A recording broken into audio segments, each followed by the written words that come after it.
예, 우리 하나님 말씀 함께 보시겠습니다. 우리 함께 보실 하나님의 말씀은 신약성경 갈라디아서 3장 23절에서 29절 말씀까지입니다.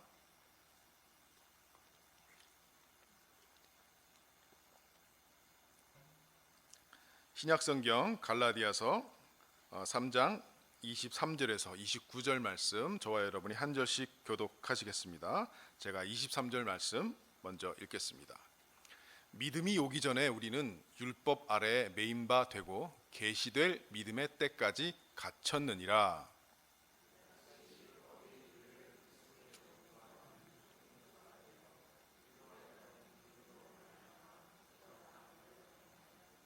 믿음이 온 후로는 우리가 초등교사 아래에 있지 아니하도다.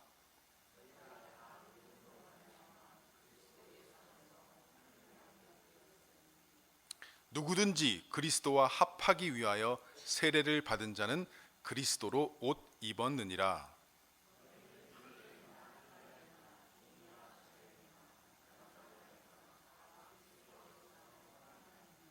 함께 읽읍시다.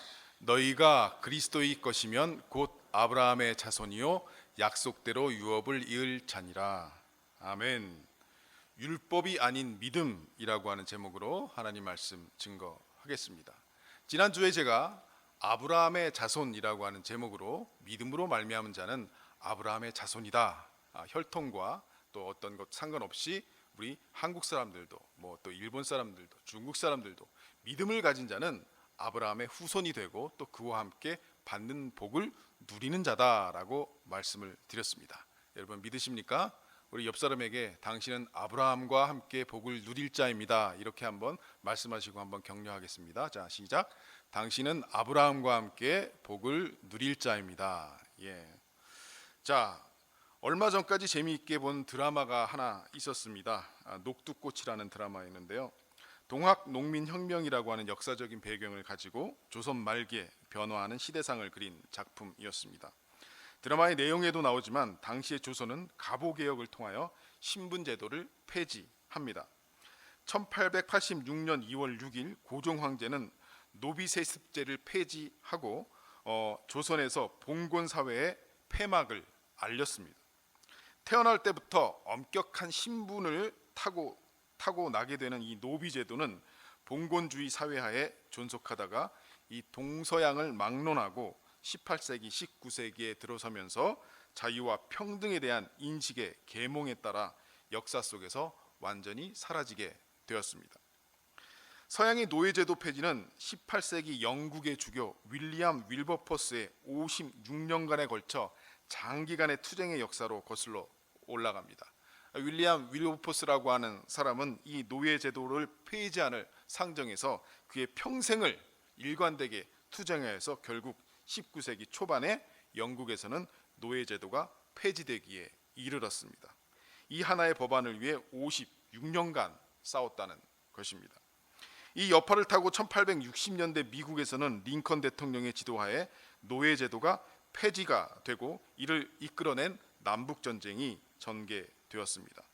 이후 서구 유럽 사회는 노예제도가 폐지되었지만 이 신분차별의 역사는 그 후에도 사라지지 않고 1960년대 마르틴 루터 킹 목사를 중심으로 한 흑인 해방 운동에 이르기까지 지속이 됩니다. 아주 여러분이 언젠가 한 번은 들어보셨을 만한 유명한 연설을 우리 마르틴 루터 킹 목사가 워싱턴에서 1963년도에 하게 되죠. I have a dream, 나에게는 꿈이 있습니다 라고 하는 유명한 연설문이었습니다. 이 연설문 전문을 다 제가 소개하지는 못하지만 일부 핵심만 한번 보겠습니다. 나에게는 꿈이 있습니다. 언젠가 이 나라가 모든 인간은 평등하게 태어났다는 것을 자명한 진실로 받아들이고 그 진정한 의미를 신조로 살아가게 되는 날이 오리라는 꿈입니다. 언젠가는 조지아의 붉은 언덕 위에 예전에 노예였던 부모의 자식과 그 노예의 주인이었던 부모의 자식들이 형제의 식탁에 함께 둘러앉는 날이 오리라는 꿈입니다. 언젠가는 불의와 억압의 열기에 신음하던 저 황폐한 미시시피주가 자유와 평등의 오아시스가 될 것이라고 하는 꿈입니다. 나의 네 자녀들이 피부색이 아니라 인격에 따라 평가받는 그런 나라에 살게 되는 날이 오리라는 꿈입니다. 오늘 나에게는 꿈이 있습니다. 주지사가 늘 연방정부의 조처에 반대할 수 있다느니, 연방법의 실시를 거부한다느니 하는 말만 하는 엘라바마주가 변하여 흑인 소년 소녀들이 백인 소년 소녀들과 손을 잡고 형제 자매처럼 함께 걸어갈 수 있는 상황이 되는 꿈입니다. 오늘 나에게는 꿈이 있습니다. 어느 날 모든 계곡이 높이 솟아오르고 모든 언덕과 산은 낮아지고 거친 곳은 평평해지고 굽은 곳은 곧게 펴지고 하나님의 영광이 나타나 모든 사람이 함께 그 광경을 지켜보는 꿈입니다. 마르틴 루터 킹 목사가 1963년 8월 28일 워싱턴에서 한 너무나도 유명한 연설의 한 부분이었습니다. 미국에서 노예제도가 법적으로 폐지된 지 100년 후의 일입니다. 법적으로는 이미 100년 전에 노예제도가 폐지되었지만 이 당시에도 여전히 차별이 존재했다는 것입니다. 예수님이 오신 지 2000년이 넘었습니다. 하지만 아직도 예수님이 오시기 전에 율법적인 신앙생활을 하는 사람도 있다라고 하는 것입니다. 이미 은혜의 시대가 왔는데도 말입니다. 이 갈라디아서 성경은 이 사도 바울이 갈라디아의 교회, 갈라디아에 있는 교인들에게 쓴 편지입니다. 여기서 사도 바울은 율법이 아니라 은혜로, 이제는 은혜로 믿음으로 구원을 받고 하나님의 자녀가 되는 세상이 왔다고 합니다. 그러나 여전히 과거에 율법에 매여 있는 자들이 있었다는 것입니다. 그러한 사람들에게 간곡한 마음으로 사도 바울은 편지를 쓰고 있는 것입니다. 혹시 여러분 중에는 은혜로 믿음으로 하는 신앙생활이 아니라 율법적인 신앙생활을 하는 사람은 없으십니까? 오늘 본문에서 바울의 생각을 네 단계로 나눌 수가 있습니다. 첫째, 믿음이 오기 전에 이스라엘은 율법이라고 하는 것에 매여 있었습니다. 율법은 초등교사 혹은 가정교사 역할을 하며 제약을 가하고 길을 인도했지만 약속된 유업을 줄 수가 없었습니다. 둘째, 그리스도께서 오셨고 그와 함께 믿음의 큰 진보가 있었다고 말합니다.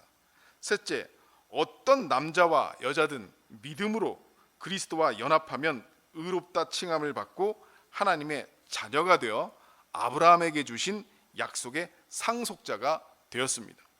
넷째, 그리스도 안에 있는 우리는 더 이상 율법 아래 있지 않다는 것입니다. 자, 다시 한번 이 본문에서 말하는 바울의 생각하는 네 단계를 조금 더 자세히 차례로 살펴보기를 원합니다. 첫 번째, 23절 24절에 율법 아래에 매여 있다라고 하는 것입니다. 믿음이 오기 전에 우리는 율법 아래에 매인바 되고 계시될 믿음의 때까지 갇혔느니라. 이같이 율법이 우리를 그리스도께로 인도하는 초등교사가 되어 우리로 하여금 믿음으로 말미암아 의롭다함을 얻게 하려 함이라. 자, 이 말씀을 좀 한번 자세히 좀 살펴보면서 생각을 좀 해보시겠습니다. 초등교사, 가정교사, 초등교사란 그 당시에 이 가정에 속한 종이었습니다. 자, 신분으로 말하면 그 초등교사는 뭐였다고요? 종이었다고요. 노비의 신분이었다고요. 그 가정의 아들이나 어쨌든 딸들을, 자녀들을 아기 때부터 성인이 되기까지 돌보고 교육시키는 사람이 바로 초등교사입니다. 그런 아이가 외부에 제약이 없이 옳은 일을 할 정도로 성숙할 때까지, 그러니까 어떤 외부의 제약을 가하지 않더라도 자기가 알아서 성숙해서 이제 선악을 구별하고 옳은 일을 행할 때까지 그의 행동을 주관하는 사람이었습니다. 초등교사나 가정교사는 이 아이의 마음을 선하게 만들 힘은 없습니다. 물론 아이가 유업을 받도록 할 수도 없습니다. 율법이 바로 이스라엘 민족에게 했던 역할이 바로 이와 같았다라고 하는 것입니다. 율법은 방향을 제시하고 제약을 가했습니다. 성숙한 아이가 행동하는 방식을 규정을 했습니다. 하지만 이 율법은 이스라엘에게 새로운 마음을 주거나 유업을 줄 수가 없었다는 것입니다. 그리고 히브리서 4장 2절에 따르면 율법이 이스라엘에게 유익하지 못했던 이유는 듣는 이스라엘이 그것을 믿음으로 결부시키지 않았기 때문이라고 증거하고 있습니다. 히브리서 4장 2절 말씀을 저와 여러분 함께 읽어봅시다. 자, 시작. 그들과 같이 우리도 복음 전함을 받은 자이나 들은 바 그 말씀이 그들에게 유익하지 못한 것은 듣는 자가 믿음과 결부시키지 아니함이라. 예, 자, 무슨 말인지 이해가 되시겠습니까? 자, 율법이 그들에게 유익하지 못했던 것은 그 듣는 이스라엘 백성이 그것을 믿음으로 결부시키지 않았기 때문이라고 설명을 합니다. 자, 믿음은 율법이 규정하는 성숙의 표시입니다. 믿음이라고 하는 것은 율법이 말하고 하는 성장한 사람의, 성숙한 사람의 표시다라고 하는 것입니다. 율법은 믿음이 올 때까지 이스라엘을 가두어 두었습니다. 율법은 젊은 이스라엘에게 하나님의 은혜로운 약속관에서 믿음으로 사는 법을 가르쳤습니다.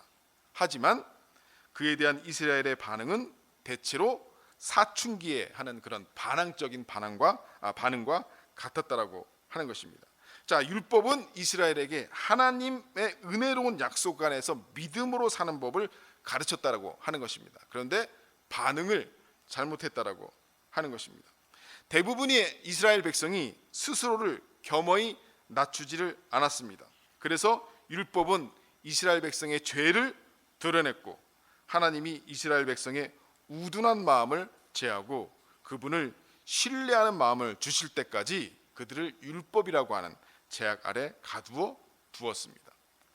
에레미야 24장 7절 말씀을 보면 내가 여호와인 줄 아는 마음을 그들에게 주어서 그들이 전심으로 내게 돌아오게 하리니 그들은 내 백성이 되겠고 나는 그들의 하나님이 되리라.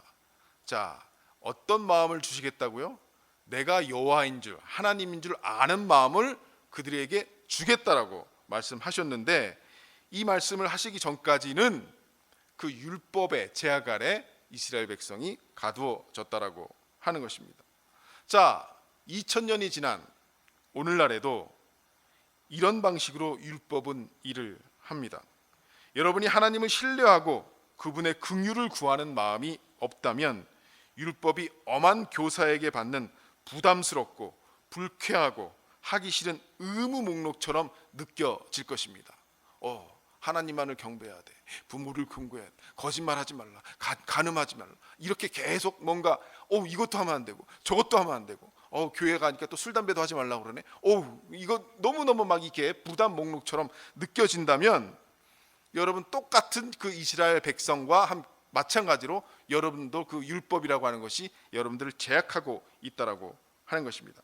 하지만 여러분이 하나님을 신뢰하고 그분의 긍휼에 의지하는 마음이 있다면 율법이 현명하고 존경받는 의사가 내린 매우 필요한 도움이 되는 처방전처럼 느껴질 것입니다. 자, 이 차이입니다. 어떤 사람은 이것도 하면 안 돼, 저것도 하면 안 돼, 신앙생활 너무 힘들어, 이렇게 제약으로 느껴지는 율법이 어떤 분에게는 정말 하나님의 마음을 부음받은 그리고 하나님의 긍휼을 느끼고 그분을 의지하는 마음이 있는 사람에게는 정말 필요한 처방전. 의사 선생님이 지금 제가 진단을 해보니까 혈압도 있으시고 또 뭐 여러 가지 성인병 있으시니까 식사 양을 조금 줄이시고 운동하시고 그리고 이 약을 드십시오 라고 하는 그 처방전처럼 고맙게 느껴지는 것이 뭐예요? 율법일 수 있다라고 하는 것입니다. 자, 그래서 여러분에게 율법이 어떤 것이 되느냐는 여러분이 그 율법을 주신 분과 어떤 관계를 맺고 있는지에 따라 달라지는 것입니다. 여러분 이해하시겠습니까? 하나님과의 어떤 관계를 가지고 있느냐에 따라서 정말 그 율법이 여러분에게 도움이 되는 처방전이 될 수도 있고 아니면 여러분을 구속하고 제약을 가하는 어떤 의무 목록처럼 느껴질 수 있다라고 하는 것입니다. 요한일서 5장 3절 말씀 함께 읽겠습니다. 자, 시작. 하나님을 사랑하는 것은 이것이니 우리가 그의 계명들을 지키는 것이라.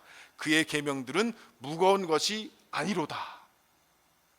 여러분, 십계명이나 무슨 어떤 율법이나 어떤 주님이 말씀하신 계명들이 뭐 또 서로 사랑하라, 또 용서하라, 뭐 섬기라, 뭐 많은데 계명들이 여러분들이 무겁게 느껴지십니까? 아니면 여러분에게 도움이 되는, 정말 지킬 수 있는, 그렇게 참 즐거이 지키길 원하는 그런 것이 되고 있습니까? 그런 것에 의해서 우리는 한번 내가 그러면 하나님과 어떤 관계를 맺고 있는 사람인가, 신앙적으로 우리가 한번 점검해 볼 필요가 있다라고 하는 것입니다.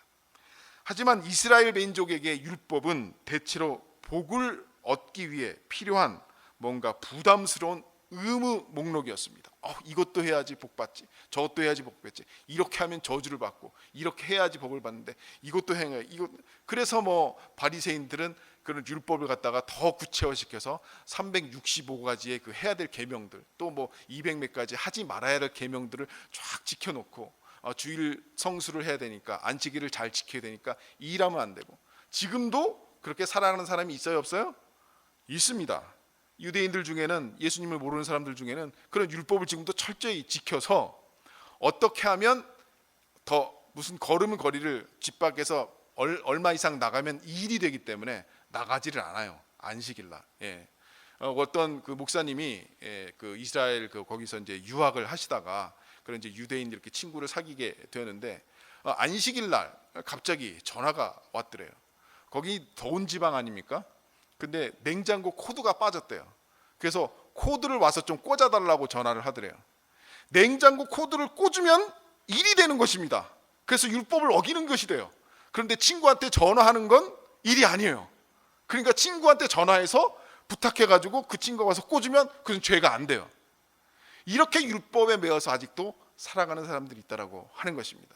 여러분, 하나님을 살아가는 것은 그의 계명들을 지키는 것이라. 그분이 주시는 계명들은 절대 무거운 것이 아니다. 어떤 차이가 있을까요? 자, 계속해서 말씀드리겠습니다. 자, 두 번째, 믿음이 왔다라고 표현을 합니다. 자, 25절 말씀 함께 읽어봅시다. 시작. 믿음이 온 후로는 우리가 초등교사 아래 있지 아니하도다. 자, 바울은 무슨 의미로 믿음이 왔다라고 말한 것일까요? 여러분은 어떻게 생각하십니까? 믿음이 온 후로라고 하는데 믿음이 왔다라고 표현하는 것은 어떤 의미일까요? 그리스도께서 오시기, 자, 그럼 믿음은 예수님을 말하는 것인가?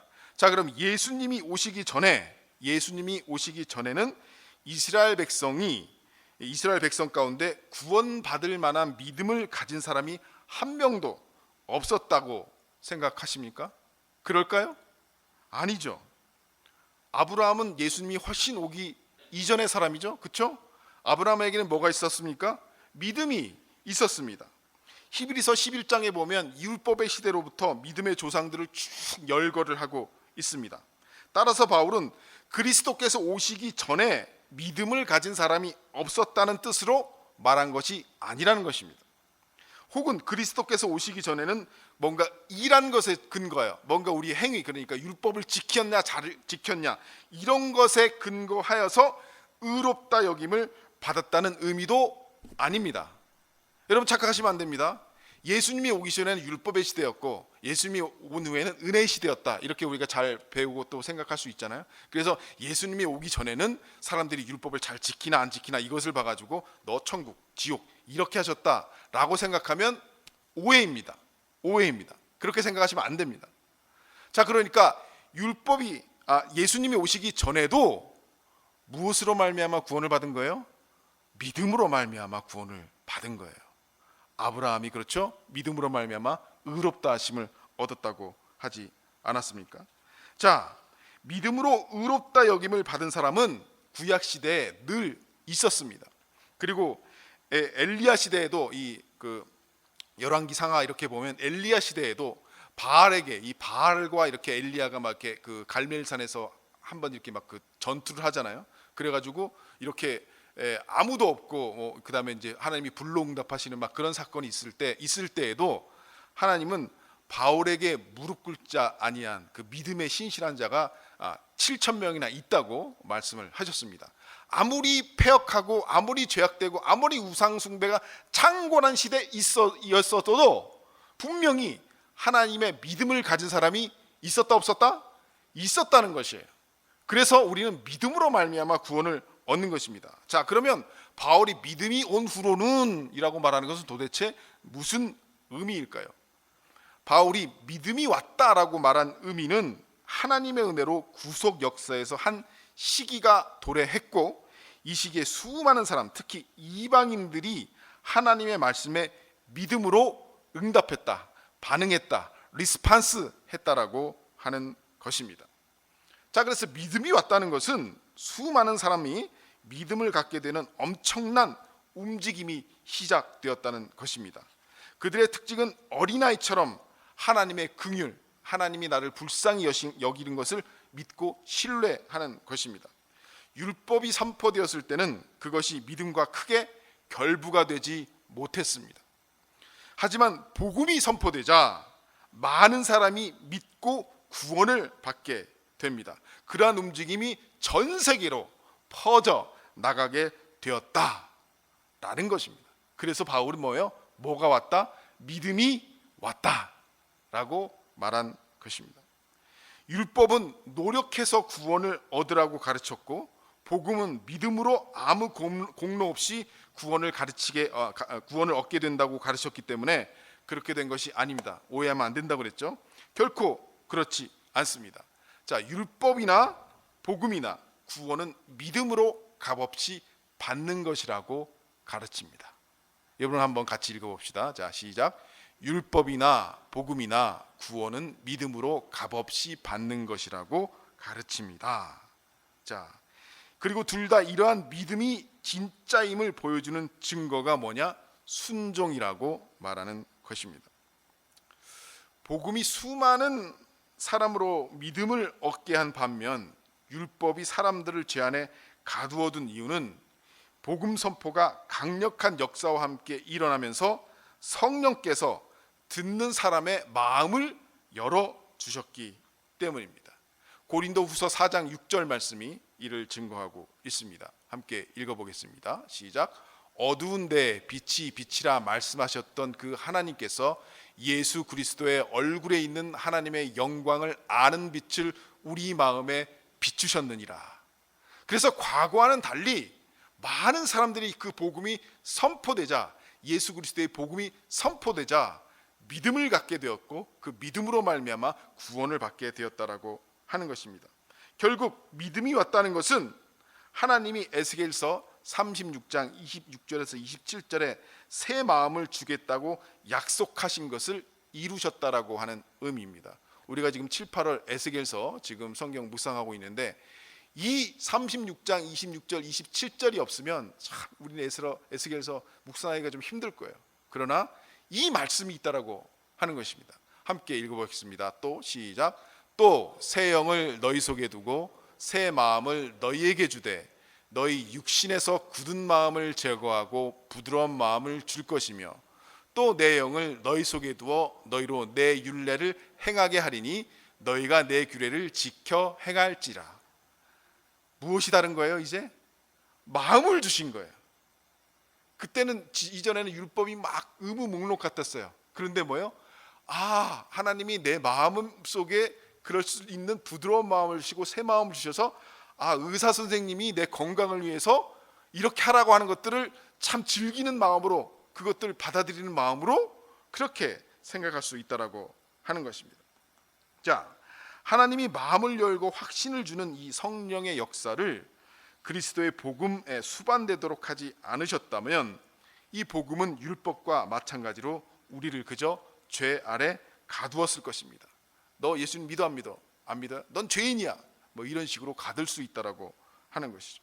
하지만 그것은 하나님의 계획이 아니었습니다. 그리고 하나님의 아들을 믿는 믿음 안에서 사는 여기 계신 모든 분들은 놀라운 성령의 은혜로 믿음이 왔다는 사실을 증명하고 살고 계시는 것입니다. 성령님이 우리 마음에 내주하시어 우리를 새롭게 하셨습니다. 새롭게 하시는 은혜 없이는 우리 마음이 강팍하다는 사실을 안다면 여러분이 성도가 된 것으로 인해 하나님께 날마다 감사하며 사시기를 주님의 이름으로 축원합니다. 자, 세 번째 바울은 오늘 본문에서 그리스도와 연합하다라고 하는 것을 이야기하고 있습니다. 너희가 다 믿음으로 말미암아 그리스도 예수 안에서 하나님의 아들이 되었으니. 자, 26절 말씀 함께 읽습니다. 시작. 누구든지 그리스도와 합하기 위하여 세례를 받은 자는 그리스도로 옷 입었느니라. 이 본문에서 세 번째 단계는 그리스도를 믿는 믿음으로 인해 우리가 그분과 연합하여 그분이 주실 수 있는 모든 유익을 받는다는 것입니다. 예수님을 믿는다는 것은 즉 무엇이냐? 예수님과 연합한다는 것입니다. 예수님 안에 내가 살기를, 그래서 예수님을 영접한다고 하죠. 우리의 마음을 열고 예수님이 영접하고 예수님을 받아들이면 연합된다라고 하는 것입니다. 한 번 해병은 영원한 해병이라고 하는 말이 있죠. 제가 20대 중반부터 50대가 되는 동안 지금 한국을 떠나서 해외에 살면서 참 이해하기 힘든 한국 사람들의 조직이 하나 있습니다. 바로 해병 전후회입니다. 한국 사람 조금만 모이면 반드시 결성되는 조직이 바로 해병 전후회인데, 한 번 해병은 영원한 해병이라고 하는 이 구호 아래 그분들은 제대한 지 30년, 40년이 지나도 군대 조직과 같은 공동체를 이루고 생활합니다. 이해가 잘 안 됩니다. 군대도 아니고 사회에서, 그리고 한국도 아니고 캐나다에서 몇십 년 전에 제대한 그런 선배에게 충성! 이렇게 하고 가는 그런 것을 보면 참 이해가 될 듯 하다가도 이해가 잘 안 됩니다. 예. 제가 들은 이야기인데, 우리 장로님도 해병대 출신이라 우리 해병대 옛날 얘기를 좀 자주 해주시거든요. 해병대 군복을 입고 이렇게 어디 휴가를 나가거나 그러면 아무도 그 해병대를 건드리지 못한다고 합니다. 혹시 누가 해병을 한번 건드려 가지고 해병대가 맞았다 그러면 해병대가 단체로 가가지고 거기서 막 쑥대밭을 만들어 버린다고 합니다. 그런 이야기를 들은 적이 있습니다. 그들에게는 이 한 사람의 해병대 옷을 입은 사람이 한 사람만의 문제가 아니고 해병대 전체의 명예가 걸린 문제다라고 인식을 하는 것 같습니다. 맞습니까? 예, 소속감 아니에요? 뭐 그렇다고 칩시다. 소속감, 연합, 정말 장난이 아닌 단체가 바로 이 해병대라고 생각을 합니다. 자, 왜 이 얘기를 하냐? 그리스도와의 연합이라고 하는 것도 바로 이와 같습니다. 그리스도께 여러분의 몸을 맡기고 예수님 제가 마음을 열고 주님을 영접하겠습니다. 그래서 하나님의 자녀가 되고 싶습니다라고 말하고 그분의 옷을 입고 그분의 관습을 받아들이면 이제 우리는 누구의 명예가 걸린 문제예요? 우리 주님의 명예가 걸린 문제가 된다라고 하는 것입니다. 지금 말씀에 뭡니까? 그리스도와 합하기 위하여 세례를 받는 자는 그리스도로 옷 입었느니라. 자, 우리는 예수 그리스도를 영접하는 순간 예수 그리스도라고 하는 뭐를 입었다고요? 옷을 입은 사람이에요. 그래서 내가 아무리 조금 부족하다고 할지라도 그리스도인답지 못하고 성숙한 하나님의 자녀답지 못한다고 할지라도 우리가 예수님을 받아들인 이상, 예수님과 연합된 이상, 예수님을 믿겠다고 한 이상 지금 누구의 명예가 걸린 문제예요? 하나님의 명예가 걸린 문제라고 하는 것입니다. 여러분, 그렇기 때문에 하나님은 여러분을 그냥 내버려 둘 수가 없습니다. 요새 사는 게 좀 힘드시죠? 그분의 명예가 걸린 문제이기 때문에요, 여러분들을 그냥 놔두실 수가 없어요. 여러분들을 어떻게 하셔든지 하나님의 자녀답게, 하나님의 믿음의 사람답게 하나님은 성숙하시기를 원하기 때문에 여러분, 하나님께서 여러분에게 고난이라고 하는 것을 통해서, 고통이라고 하는 것을 통해서 훈련시키고 성숙시켜 가시기를 원하신다라고 하는 것입니다. 그냥 여러분이 이런 모양으로는 하나님 앞에 나가기가 참 부끄럽습니다라고 하면서도, 그러나 정말 그게 사실이야, 부끄러워, 정말 믿음의 사람 같지 않아, 그렇다고 해서 하나님이 내쳐요? 아니요, 내치지 않는다는 것입니다. 절대 그럴 수가 없다라고 하는 것입니다. 만약에 그렇게 하면 예수님이 자신을 부인하는 꼴이 되어버리기 때문입니다. 따라서 우리가 그리스도로 옷 입었으면 그분이 가진 모든 것은 바로 우리의 것이 되는 것입니다. 그분의 자녀이기 때문에. 24절은 의롭다함을 얻게 하려 함이니라고 말합니다. 이것은 모든 죄가 사면되다, 모든 죄가 용서받다는 뜻입니다. 의롭다고 하세요. 나를 보시고 여러분 정말 의롭겠습니까 제가? 그런데 의롭다고 하세요. 모든 죄에서. 26절은 아들됨에 대해서 또 말합니다. 그리스도와 함께하는 것은 하나님의 자녀가 되어서 그 관계가 함축하는 모든 놀라운 특권을 누리는 것을 의미하고 있습니다. 이것을 다른 말로 표현하면 오늘 29절과 같이 말할 수 있습니다. 함께 읽어봅시다. 시작. 너희가 그리스도의 것이면 곧 아브라함의 자손이요 약속대로 유업을 지을 자니라. 자, 바울의 생각에서는 아브라함의 자손이 되고 하나님의 자녀가 되는 것이 실질적으로 같이 이렇게 표현이 되고 있습니다. 그리스도께 자신을 맡기면서 주님, 저는 주님을 영접하고 믿겠습니다 라고 말할 때 여러분은 이미 아브라함의 자손이 되었고 이퀄 뭡니까? 하나님의 자녀가 되는 것입니다. 그리고 영적인 가족이 되어서 이 그리스도인의 가정에서 누리는 가장 멋진 일 중에 하나는 우리가 그분의 자녀가 되고 상속자가 되는데 우리는 인종적, 사회적, 성적 지위가 더 이상 아무런 역할을 하지 못한다는 사실입니다. 28절 말씀입니다. 너희는 유대인이나 헬라인이나 종이나 자유인이나 남자나 여자나 다 그리스도 예수 안에서 하나니라. 즉 약속대로 유업을 이을 자니라. 믿으십니까? 세상에선 그렇지 않습니다. 여러분 이 문 밖만 나가면요, 너 학교 어디 나왔어? 직장이 어디야? 어느 집에 살아? 몇 평대 사는데 한국에서는 심지어 몇 평대 평수 갖고 아이들 반에서 그룹이 나눠져요. 그렇죠? 그리고 저 아이들 우리 애들과 놀지 않게 해달라고 막 컴플레인합니다. 학교에. 세상은 그래요. 그러나 우리가 예수를 믿기로 결정하였다면, 예수님이 내 안에 주인이 되셔서 그와 함께 연합했다면 여러분은 부자든 가난하든 학교를 어디 나왔든 외모가 어떻든 그리고 얼마를 벌든 무슨 차를 끌고 다니든 골프를 얼마를 치든 상관없이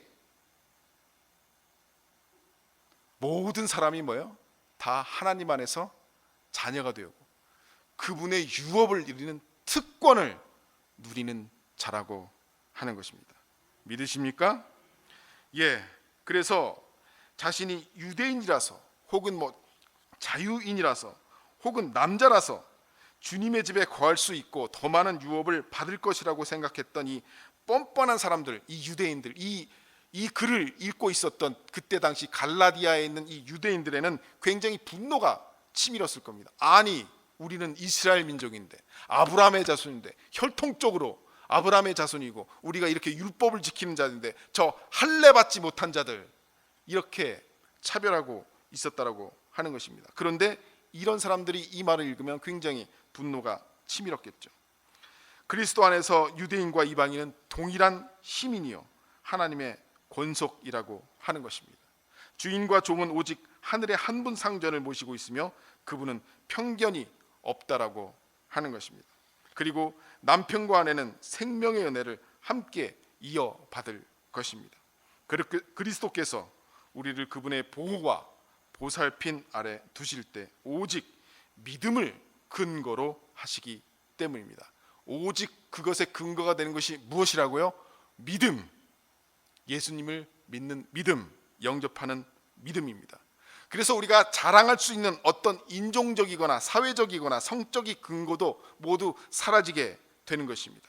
우리는 우리의 가치나 우리의 특별함이 아닌 오직 그리스도의 명예에 전적으로 의존하고 있습니다.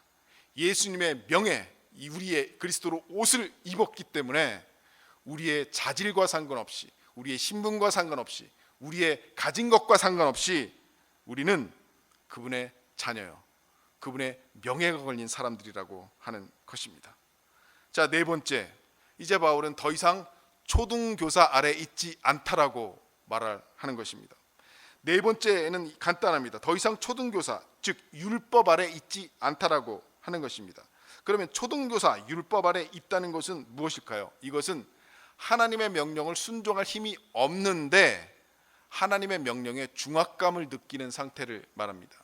우리 새로 교회를 다니기 시작하거나 믿음이 아직 조금 이렇게 좀 연약하고 또 이렇게 그렇게 되신 분들 중에서 상당히 이 부분에 대해서 중압감을 느끼는 사람이 있어요.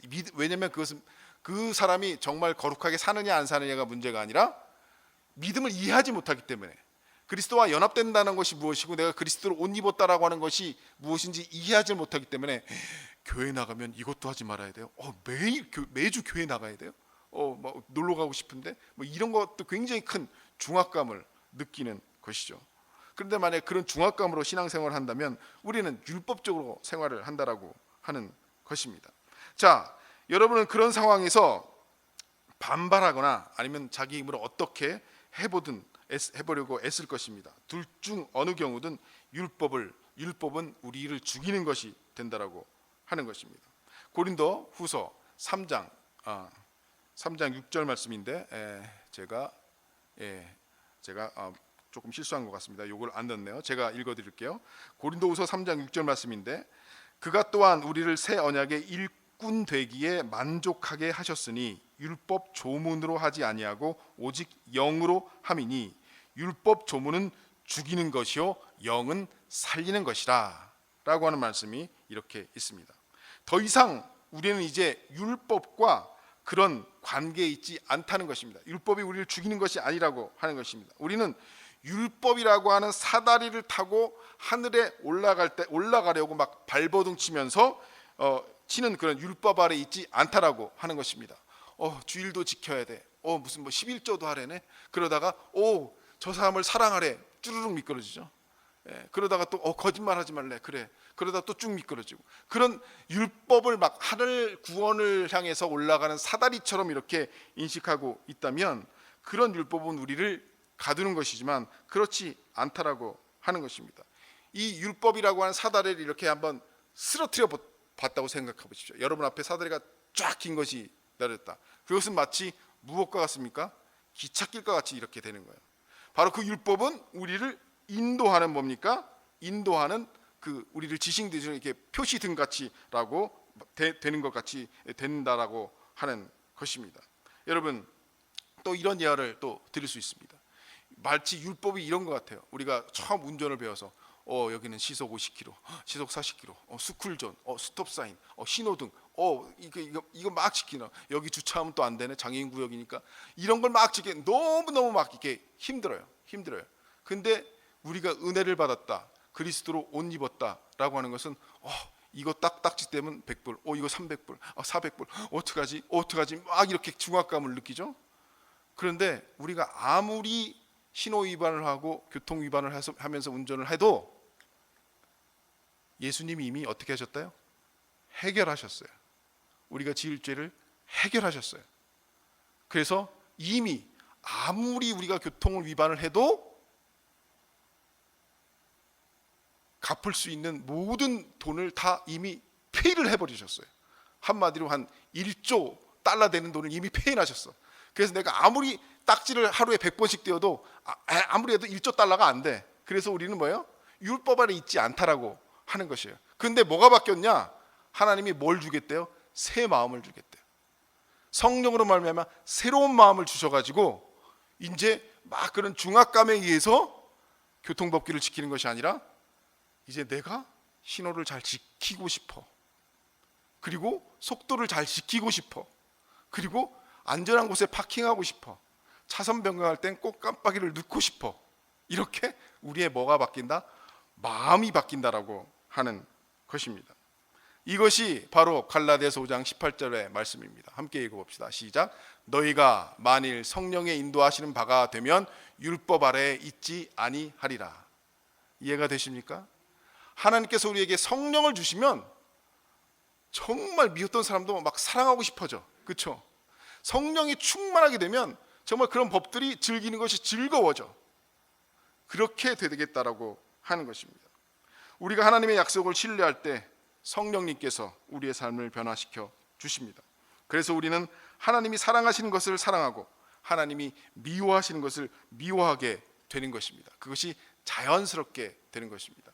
여러분 막 이 초신자 때나 아니면 예수를 처음 믿을 때 막 이번 주 불금에 막 나이트 가서 막 놀고 싶은데 막 그걸 막 이렇게 참고 막 교회 가야 되는 그런 상태에 있었다고 합시다. 그런데 정말 성령을 받고 은혜를 받고 예수를 믿게 되면 별로 그렇게 노는 게 재미가 없어져요. 그것보다 하나님을 찬양하는 게 훨씬 내가 기뻐요. 그래서 안 가는 거예요. 나이트 갈 수 있습니까 없습니까? 아니 예수 믿는 사람이 나이트 가면 돼요 안 돼요? 안 돼요? 나이트 가면 지옥 가요? 그거 아니에요. 율법 안에 매여 있지 않아요. 저도 나이트 갈 수 있습니다 여러분. 근데 가서 노는 게 재미가 없어요. 하나님을 찬양하고 하나님을 예배하는 게 훨씬 더 즐겁고 내 마음에 기쁨이 돼요. 그래서 안 하는 거예요. 바로 성령의 인도하시는 바가 되면이라고 하는 말이 그런 뜻이라고 하는 것입니다. 여러분 모두가 그래서 이 성령으로 말미암아 이미 여러분들은 그리스도로 옷 입은 자들입니다. 만약 여러분이 예수님을 믿겠다고 고백했다면, 하나님을 믿겠다고 고백하고 또 하나님께 기도하고 있다면 우리 안에 누가 계시는 것입니까? 성령님이 계시는 거죠. 그런데 우리는 이 성령을 따를 것이냐 아니면 육체의 사역을 따를 것이냐 늘 갈등하고 있는 상태라고 하는 것입니다. 그러나 그 성령의 인도함을 받게 되면 율법 아래 매이지 않는다라고 하는 것입니다. 그렇다면 우리의 삶이 즐거움이 될 수 있고 기쁨이 될 수 있는 것입니다. 이 계절을 누리며 살아가듯 그 주님 안에서 주님을 즐거워하는 그 율법을 즐거워하는 법을 배우며 주님과 함께 동행하시는 믿음의 여러분이 되시기를 주님의 이름으로 축원합니다. 기도하겠습니다.